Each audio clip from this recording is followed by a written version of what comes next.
हमारे इतिहास पर गर्व करने के कई कारण हो सकते हैं, लेकिन एक महत्वपूर्ण कारण यह है कि हम उस संस्कृति से आते हैं जहां अपने वचन को, अपनी बात को, अपने शब्दों को बचाने के लिए, उनकी रक्षा करने के लिए लोगों ने अपने प्राण तक कुर्बान किए। महाभारत के समय में आप सबको पता है कि कर्ण और अर्जुन के बीच बहुत जबरदस्त दुश्मनी थी, प्रतिस्पर्धा थी, लेकिन इस प्रतिस्पर्धा में भी एक मर्यादा थी। महाभारत के चलते युद्ध में दोनों एक दूसरे के रक्त के प्यासे थे, लेकिन मर्यादा से बाहर हटकर कभी कर्ण ने युद्ध नहीं किया। अपने प्रिय मित्र दुर्योधन को एक वचन दिया कि अर्जुन को मैं मार दूंगा, इस बात की प्रतिज्ञा की। कथा में सूत्र आता है कि कर्ण अपने समय का सबसे बड़ा दानी था। सुबह सूर्य पूजन के समय स्नान करते समय नदी से बाहर आने पर उसके सामने अगर कोई भी कुछ मांगने के लिए आ जाए तो कभी उसके खजाने से कोई हाथ खाली नहीं जाता।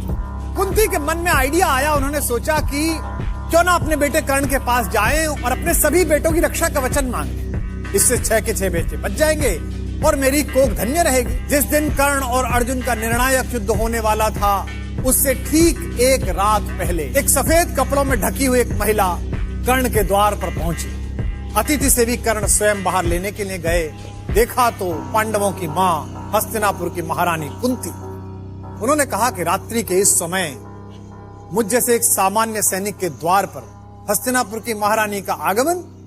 महारानी अंदर आई और भीगे नेत्रों से वो रहस्य जाहिर किया जो रहस्य कर्ण को पहले ही कृष्ण बता चुके थे। उन्होंने कहा कि बेटे, मैं तुमसे क्षमा मांगती हूं और मैं तुम्हें यह बताती हूं कि तुम मेरे सबसे बड़े बेटे हो और अर्जुन और बाकी चारों पांडव तुम्हारे छोटे भाई हैं। कर्ण ने कहा कि माँ, बड़ी देर से आई हैं, फिर भी आप आई हैं तो बताइए कि मैं क्या कर सकता हूँ। कुंती ने कहा कि बस मैं ये चाहती हूँ बेटा कि मेरे 5 पांडव पुत्र हैं और एक तू मेरा सबसे बड़ा पुत्र है। अगर तू युद्ध ना करे तो मेरे वो 5 बेटे भी बच जाएंगे और तू भी बच जाएगा। कर्ण ने कहा कि माँ, तब से तो आज तक गंगा में बहुत पानी बह चुका जब आपने मुझे गंगा में प्रवाहित किया।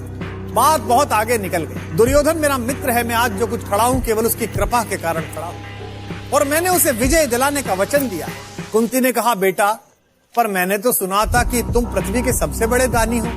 माँ की तरह नहीं, एक याचक की तरह तुम्हारे द्वार पर मैं तेरे दरवाजे से बिना भीख जा रही हूं। फिर भी तू जीता रहे न अपयश जाने, संसार किसी दिन तुझे पुत्र पहचाने। माँ ने ये वरदान दिया और जाने के लिए आगे बढ़ी। जैसे ही कर्ण ने बात सुनी, तुम दान दान रट रही किंतु क्यों माता, पुत्र ही रहेगा सदा जगत में दाता। बस एक छोटी सी बात जानता हूं, दुनिया तो उससे सदा सभी कुछ लेगी, पर क्या माता भी उसे नहीं कुछ देगी। दुनिया मुझसे लेती, आप तो कुछ दो। सोचो क्या मांग सकता है कर्ण। कर्ण ने कहा, मैं एक कर्ण अतएव मांग लेता हूं, बदले में तुमको 4 कर्ण देता हूं। छोड़ूंगा मैं तो कभी नहीं अर्जुन को, तोड़ूंगा कैसे स्वयं पुरातन प्रण को, पर अन्य पांडवों पर मैं कृपा करूंगा, पाकर भी उनका जीवन नहीं हरूं। कहा कि एक वचन दे रहा हूं, अर्जुन को नहीं छोड़ूंगा, बाकी 4 को मारूंगा। मेरे सामने आकर उनके हथियार गिर जाएं फिर भी नहीं मारूं। इससे मां क्या होगा? दुनिया जानती है कि तेरे 5 बेटे हैं। मैं तुझे वचन देता हूं कि इस युद्ध के बाद भी दुनिया यही कहेगी कि कुंती के 5 बेटे। पर मन में एक डर आ गया कि युद्ध क्षेत्र में इतनी मर्यादाएं टूटती हैं, बड़े बड़े मर्यादा का पालन करने वाले लोग मर्यादा नहीं रखते। कुंती ये सब सोचती हुई चुपचाप आधी रात अपने शिविर में लौटकर रोती हुई सो गई।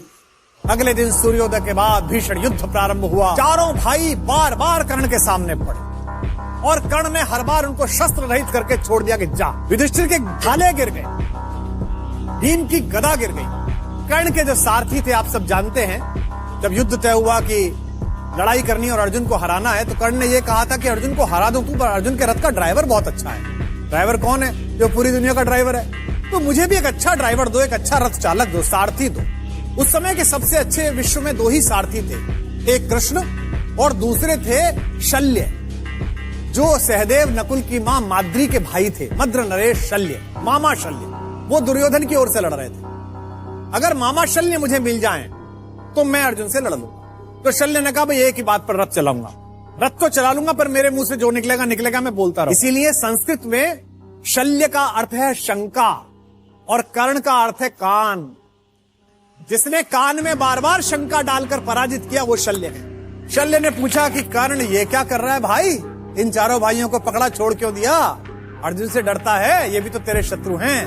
कर्ण ने मुस्कुराते हुए कहा, आप नहीं समझोगे मामा, ये जिंदगी सिर्फ जीत और हार के लिए नहीं है, बल्कि जिंदगी के बाद बहुत सारी चीजें हैं जिन्हें सत्य कहा जाता है। ये युद्ध तो 5 दिन का है, मैं तो जन्म जन्मांतर का युद्ध लड़ रहा हूं। इस युद्ध के भीषण क्षणों में भी मेरा ध्यान अपने सत्य और अपने वचन से नहीं हटा है। मैंने ये 4 महारथी इसलिए छोड़े हैं, इन्हें जीवनदान इसलिए दिया है कि सत्य के चरणों में, सुमार्ग के चरणों में, स्वर्ग के चरणों में 4 फूल चढ़ा रहा हूं।